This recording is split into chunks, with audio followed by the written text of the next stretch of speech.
Kia ora, good morning everyone.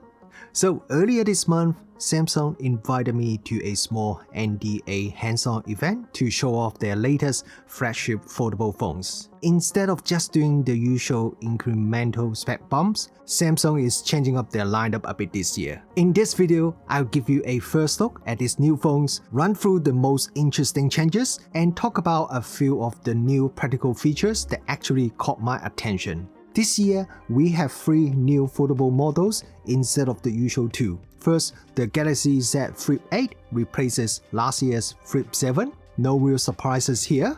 But last year's Fold 7 is now replaced by the Galaxy Z Fold 8 Ultra, which is now the name for Samsung's largest top-tier foldable. The reason for the Ultra label is that Samsung has introduced a brand new model that sits right in the middle.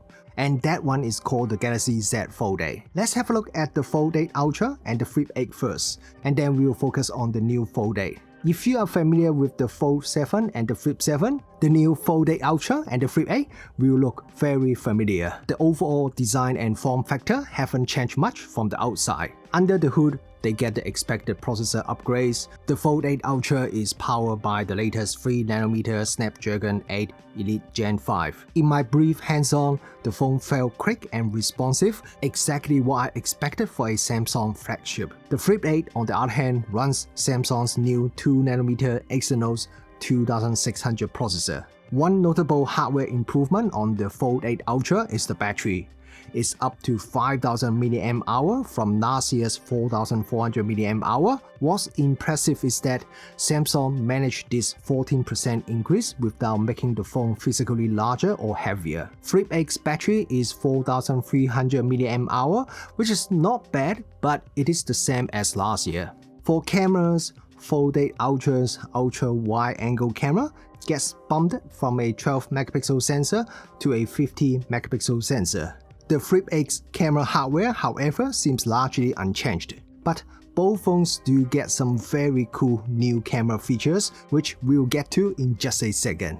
Now let's talk about the new Galaxy Z Fold 8. To me, this is the most interesting phone of the 3. When my wife was looking to upgrade her phone a little while ago, she really wanted a foldable phone. She liked the larger screen of the older Galaxy Folds, but found the actual device a bit too bulky to carry around every day.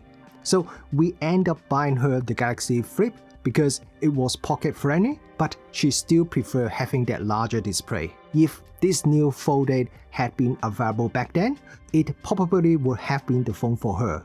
It's slightly larger than the Flip 8, but noticeably more compact than the Fold 8 Ultra. When you unfold it, you get a 7.6-inch main display, which is not that much smaller than the Ultra's screen. But the real difference is the aspect ratio. When unfolded, the Fold 8 gives you a 16:10 rectangular display. When you turn it 90 degrees, then it behaves like a standard tall phone screen. This is a big departure from the previous Galaxy Folds, which had a very square main screen.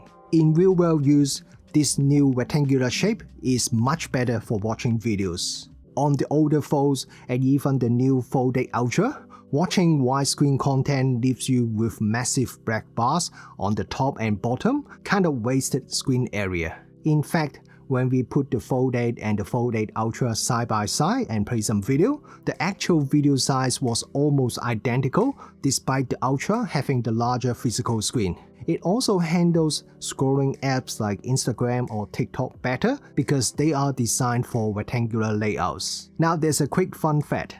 Folded up, the Fold 8 is almost the exact size of a standard passport. If you are traveling, they stack together quite comfortably in one hand. Camera performance has never really been the main selling point of Samsung's foldables. The Galaxy S series flagship is still the default. That said, the Fold 8 has a decent setup. 2 50 megapixel cameras on the back and 2 10 megapixel front-facing cameras, one on the cover screen and one on the main screen. Because we couldn't take the phones out of the event venue, I couldn't do any proper testing. But from the quick photos I managed to take indoors, the image quality looks solid. Another thing I noticed is the weight. The Fold 8 weighs just 201 grams. That's basically the same as my iPhone 16 Pro, and it is slightly lighter than the latest iPhone 17 Pro, which is very impressive for a device with a 7.6-inch main screen and a 5.5-inch cover screen. I was hoping we would see the new privacy screen from the S26 Ultra, but it looks like that technology isn't ready for the foldable displays yet. The new hinge uses a magnetic mechanism that snaps fully open once unfolded. The crease in the middle of the screen is almost invisible now. You can still feel a little bit of it if you really look for it, but during normal use, you don't really notice it. For battery, it has a 4800 mAh capacity with 45-watt fast charging and wireless charging support. Now let's talk about some new camera features available across all these three devices. The first is My Fan Cam. It is an AI tool that tracks a person in a video you have shot and automatically crops the footage to keep them centered. It's a neat feature, but personally, it's not something I see myself using very often. The next feature though is something that I would definitely use all the time. It's called horizontal lock. If you have ever recorded a video only to realize later that you held the phone slightly crooked, this feature fixes that. Once enabled, the phone keeps the horizon level even if you rotate the phone. And the greatest thing is, it works through a full 360 degrees. Even if you rotate the phone completely, the video stays level. It is a very useful feature that benefits everyone. As for the other AI tools, they are focusing a lot on personal assistance. The phone can analyze incoming messages to help you create calendar events, or having the map app in a split screen view to help organize tasks. None of this is revolutionary on its own, but if it works smoothly in daily use, it's a very nice convenience. Now, for those who don't know, I was an Android user until about 2 years ago when I switched to iPhone. One of the main reasons was AirDrop. A lot of my friends uses iPhones, and transferring photos and videos to my MacBook is a big part of my YouTube workflow. So AirDrop is a super useful feature.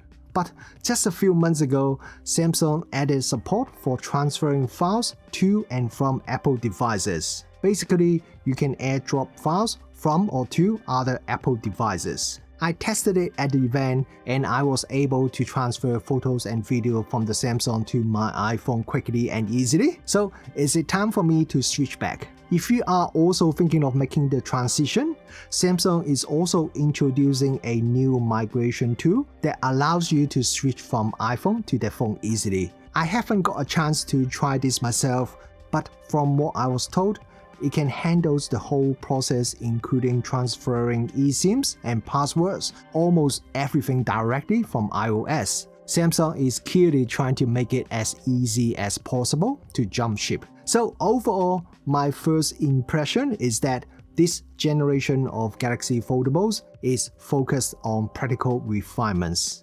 Now, a lot of us would have heard the rumors that Apple is working on its own first generation foldable, potentially aiming for a release later this year, and I am certainly looking forward to see if Apple is bringing any new ideas to the table. But while Apple is just getting ready to dip its toes into the space, Samsung is already on its 8th generation.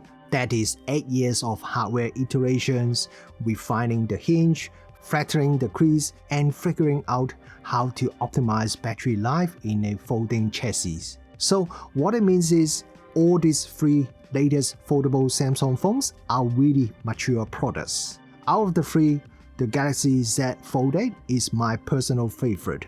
I think it is a very good balance between portability and screen size. And I prefer the 16:10 aspect ratio screen over the squarer screen on the Ultra or the ultra wide screen on the Flip. But I'd love to know what you think. Which of these three interests you the most? Are you Team Flip 8, Team Fold 8, or Team Fold 8 Ultra? And if you'd like to see a full review of a specific model, let me know in the comments and I will see if I can get one in for testing. Thanks for watching and I will see you in the next one.